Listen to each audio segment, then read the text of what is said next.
Hey guys, today is March the 24th, and these are the notes that we took today. We are continuing the quadratic topic 2 about vertical motion. So just to review,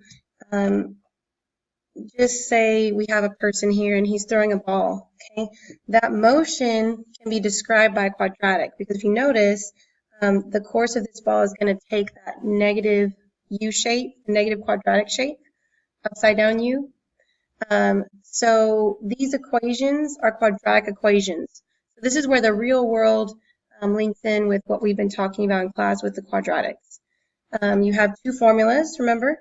You got meters, and that one is the one that starts with negative 5 t squared plus bot plus ho. That one's for meters, and don't worry about memorizing that. You won't need to memorize that. That will be given to you. But you will need to be able to know when you're going to use which one, right? Because this one is for feet and this one is for meters. This is how you would write it out when you're trying to solve a word problem. You know that you're working with meters, so you would automatically start writing this in because you know that you're going to have to find your initial velocity and your initial height and put those right there in those places.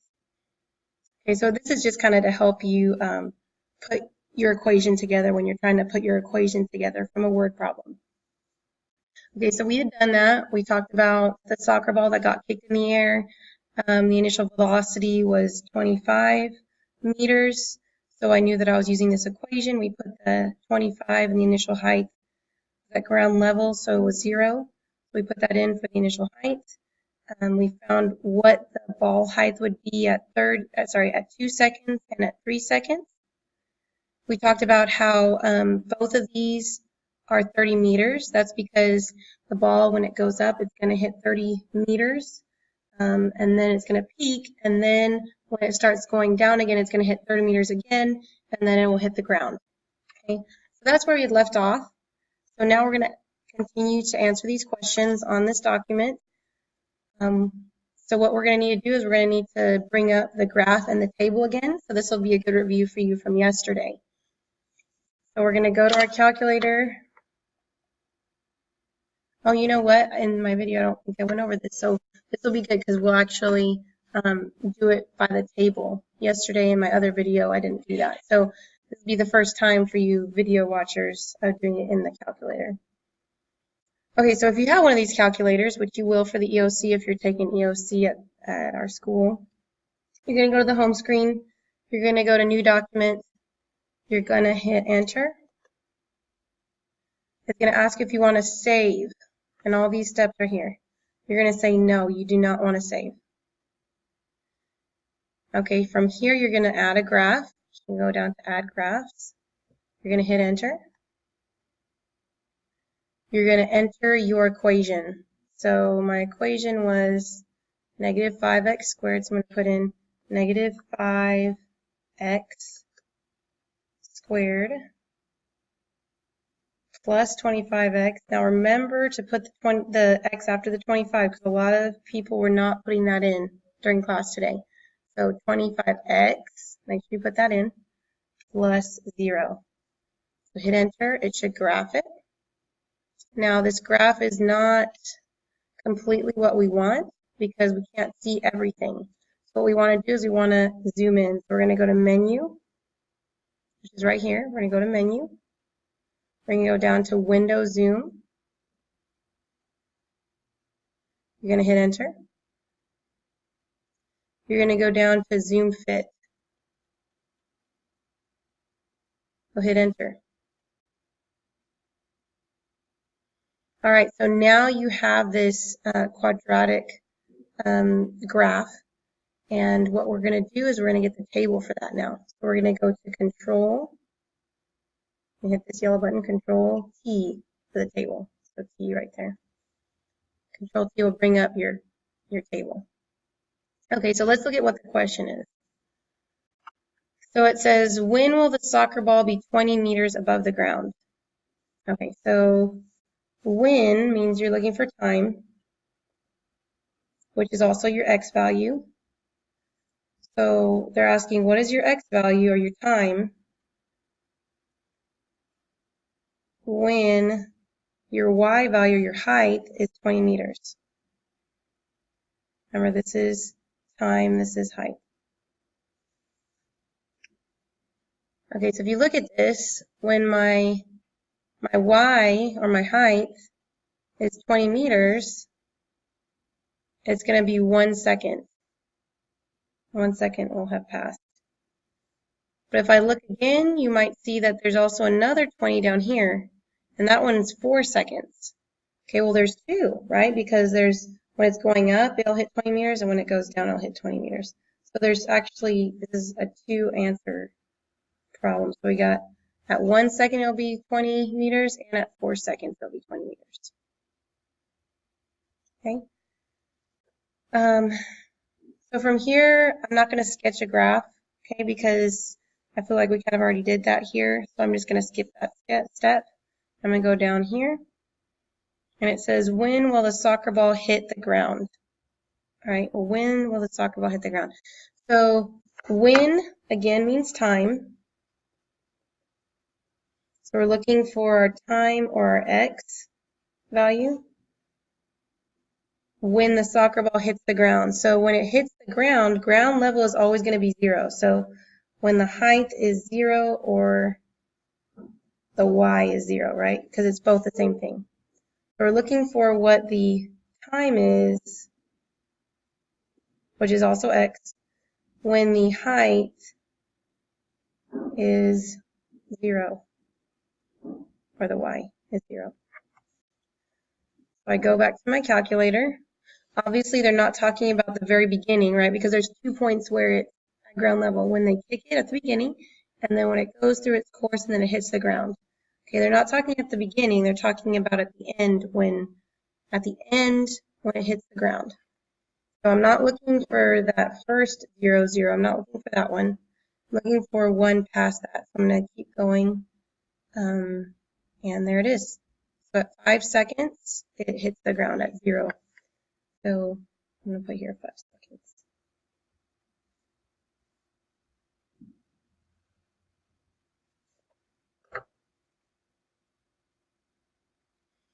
Okay, and then here it says, what will be the greatest height reached by the soccer ball? When will this occur? How can this be determined from the graph?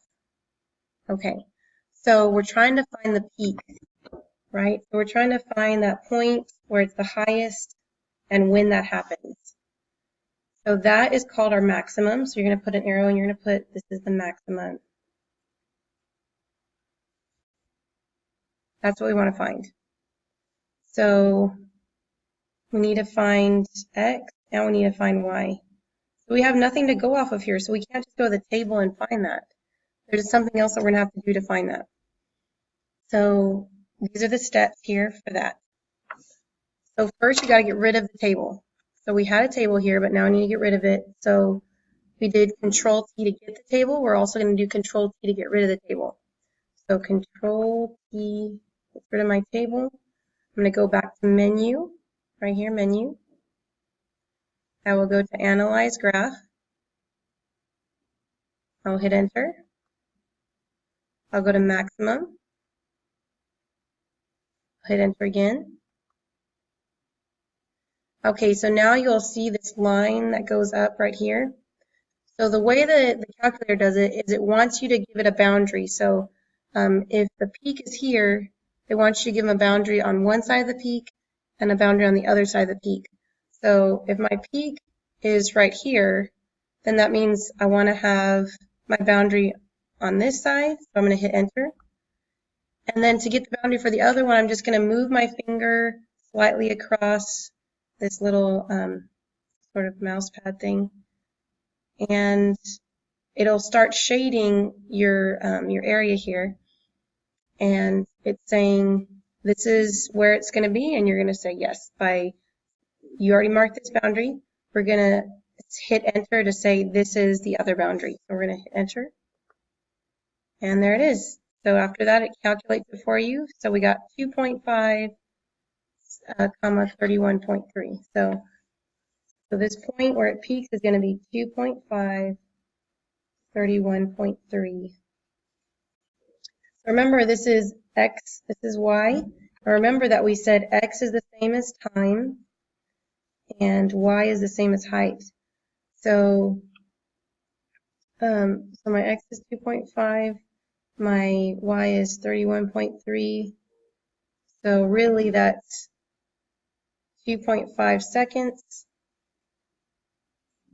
and 31.3 meters.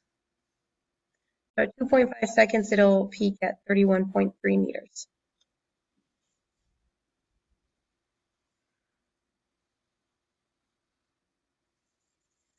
Okay, so after that, I let the kids do one on their own.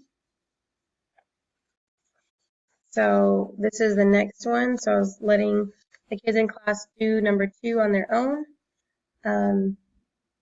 So again, on this one, first of all, you need to know what a skeet is. So a skeet is just those things that they throw in the air so that you can shoot at it, clay pigeons. They throw it in the air and then the person that's shooting will shoot at it. So that's just what we're talking about here. So we need to find the initial velocity of that skeet, and we need to find the initial height of it. And then we need to figure out if we're dealing with feet or if we're dealing with meters, right? Because the reason we want to know that is we need to figure out if we're dealing with an equation that starts with -5, equation that starts with -5 t squared plus VOT plus HO, or if we're dealing with the one that's starting with -16 t squared plus VOT plus HO. So I want you to try to do this on your own. If you don't have a calculator, I want you to at least to try to figure out what the equation is going to be, and possibly plugging in these values for x, right? Because this is time, which is also x. Putting that in for x and figuring out what that that height is going to be, or the y value. Okay. So just pause the video right here and then restart again, and I'll give you the answers for that. Okay, so here are the answers for this question. So you should have seen that your initial velocity was 96 feet, and the initial height was 0. And we were dealing with feet, so that meant that we were using this equation right here. I plugged in my 96 for my initial velocity, and I plugged in my 0 from my initial height. And from there, I got my table, and I got 80 feet for 1 second and 144 for 3 seconds. I wasn't worried about the 0.5 so much, because we didn't really go over that. So we're just doing the 1 second, 80 feet, 3 seconds, 144 feet. Okay, so again, if you didn't have a calculator, go to the table, the way that I would do that. Okay, so the way that you would do this in the calculator, if you didn't want to do it by the table, is you would put in, instead of t, you would put in the value of the seconds that you're trying to find the height for. So I would put in -16, and I put parentheses. Instead of t squared, I'm going to put in what I want to put in, the 1 second. So I put in 1 second. I'm going to square that. I'm going to put plus 96 times 1.